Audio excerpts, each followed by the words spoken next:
boa noite, tudo bom? Eu me chamo Argos, eu tô aqui com o Guilherme e com a Fernanda. Nós somos acadêmicos do curso de Psicologia da Univille, campus de São Bento do Sul. A gente vai dissertar um pouco sobre o livro O Processo Grupal, por Henrique Pichon-Rivière, sobre o capítulo em específico Grupos Familiares, um enfoque operativo. Dentro do processo terapêutico, não são consideradas doenças, mas sim ansiedades e medos básicos, que serão diminuídos com o objetivo de que deixem de impedir a adaptação ativa à realidade. Os mecanismos deturpados são uma forma do sujeito lidar com seus sofrimentos, mas são ineficazes devido a não se adaptarem adequadamente à realidade, o que acaba gerando mais sofrimento. A adaptação passiva é a entrada do sujeito para parâmetros comuns da sociedade, se tornando chamado normal. Já a adaptação ativa se trata de uma espiral de mudanças, onde o sujeito passa a modificar o ambiente, esse o modifica de volta, e o sujeito modificado modificará o ambiente novamente em um ciclo saudável. Seguindo o pensamento de Melanie Klein, de que o conflito está mais relacionado a conteúdos internos do que os externos, pode-se observar que a imagem interna do sujeito não condiz com a realidade, intensificando a incomunicação causada pela divergência entre as imagens interna distorcida e externa real. Para Pichon-Rivière, o self influencia em como os objetos internos serão interpretados, e esses objetos e as fantasias inconscientes moldam o self de forma dinâmica. Porém, quando os objetos internos se relacionam de forma autônoma, isso é, sem a relação com o self, é quando o indivíduo perde o controle sobre seu mundo interno e que se dá início à conspiração interna e, consequentemente, à desvirtuação entre o mundo interno e o mundo real. Dentro dessa perspectiva, passa-se a buscar a criação de um mundo interno em constante interação com o mundo externo através dos processos de introjeção e de projeção.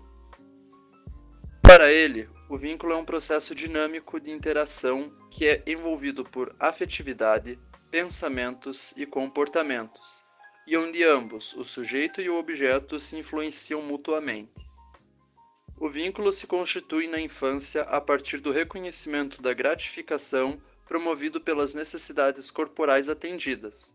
Porém, esse processo acaba se tornando imperfeito à medida em que o objeto pode atuar tanto para a gratificação quanto para a frustração.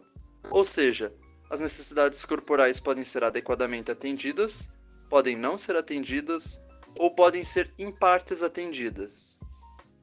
A coexistência entre gratificação e frustração nas relações humanas é algo normal e nos faz aprender caminhos para nos adaptarmos.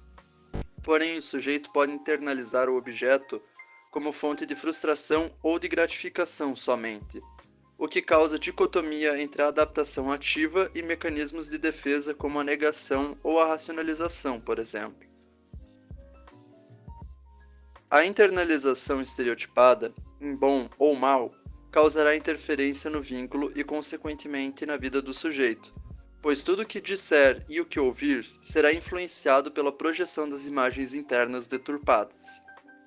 Para encontrar esse mal-entendido entre os mundos interno e externo, o terapeuta deve se informar sobre a representação do sujeito sobre sua família e questionar a articulação desse mundo interno com o externo, a fim de determinar a gravidade da dissociação.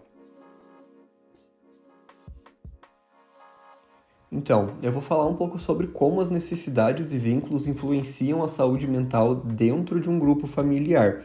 A gente vai ver como objetos gratificantes e frustrantes impactam as relações e a dinâmica de um grupo. Então, como eu já havia comentado, objetos que satisfazem as necessidades do indivíduo criam um vínculo positivo. Agora, no oposto, os objetos frustrantes eles criam um vínculo negativo, alimentando a hostilidade e a retaliação. Diante do objeto gratificante, o indivíduo ele sente ansiedade por medo de perdê-lo, não tanto pelo medo da perda do objeto em si, mas pela perda das partes do sujeito projetadas nesse objeto. Já no grupo interno, a dependência surge pela proteção dos aspectos bons do sujeito em figuras parentais, criando um vínculo positivo. A ansiedade relacionada a esse vínculo bom pode causar o temor do abandono, levando à depressão esquizoide. Com objetos frustrantes, o sujeito projeta as suas partes más, gerando sentimentos de perseguição e agressão contra si mesmo. A interação no grupo familiar, ela se estrutura com base em imagens internas. Quando ocorre uma doença mental, essas imagens e a percepção de si e dos outros são fundamentais. A tarefa corretora consiste em ajustar essas imagens. Se forem muito diferentes, surgem dúvidas e incertezas. Quando alguém adoece, por exemplo, ele pode ser excluído como forma de lidar com a ansiedade projetada nele, e isso vai criar um ciclo patológico de segurança. O doente mental, ele acaba se tornando porta-voz da ansiedade do grupo, revelando o caos subjacente que o grupo tenta controlar. A falta de comunicação aberta mantém os conflitos como mistérios familiares, gerando mais ansiedade. E o terapeuta ele deve manejar o timing dos esclarecimentos, ajudando a reconstruir as redes de comunicação e reestruturar os papéis dentro do grupo. Uma família saudável é aquela que possui uma comunicação aberta e multidirecional, permitindo a integração e o equilíbrio do grupo. O objetivo é alcançar uma rede de comunicação eficaz, onde cada membro se sinta seguro e compreendido. E dentro do contexto de Pichon Rivière, você já parou para pensar em como cada membro da sua família tem um papel específico? Aprender a desempenhar bem esses papéis é fundamental para o bem-estar do grupo. Quando alguém não consegue cumprir seu papel, isso pode gerar insegurança e até levar a problemas emocionais. Quando uma pessoa não se sente segura no seu papel, ela pode se tornar o bode expiatório da família, carregando as ansiedades do grupo. Isso pode perturbar a aprendizagem e levar ao uso de mecanismos de defesa estudados pela psicologia. Se esses mecanismos falham, a pessoa pode adoecer e se afastar da família. De acordo com a pesquisadora Sra. Minkowska, as famílias podem ser classificadas em dois grandes grupos, os grupos epileptoides e os grupos esquizoides. Vamos entender a diferença entre eles. As famílias epileptoides são muito apegadas ao seu local de origem e evitam mudanças. São rígidas e têm dificuldades para aceitar novos membros.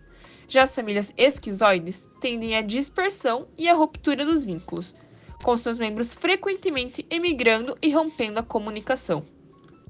Vamos falar um pouco mais sobre os comportamentos específicos de cada tipo de família. As famílias epileptoides, por exemplo, mostram uma forte coesão durante momentos de luto.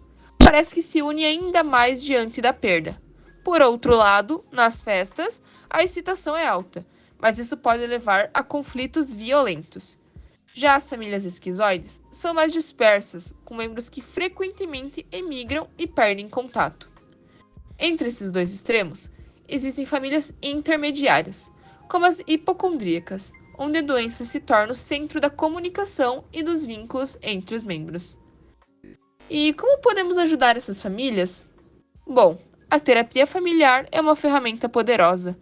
O foco está em abordar o núcleo depressivo básico que causa os problemas.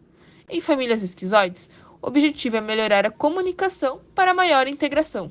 Já nas famílias epileptoides, a terapia busca promover a discriminação saudável, esclarecer mal-entendidos e quebrar estereótipos rígidos. O trabalho terapêutico pode ajudar a redistribuir as ansiedades, liberar o paciente da ansiedade global que havia assumido e permitir uma reorganização funcional e operativa do grupo.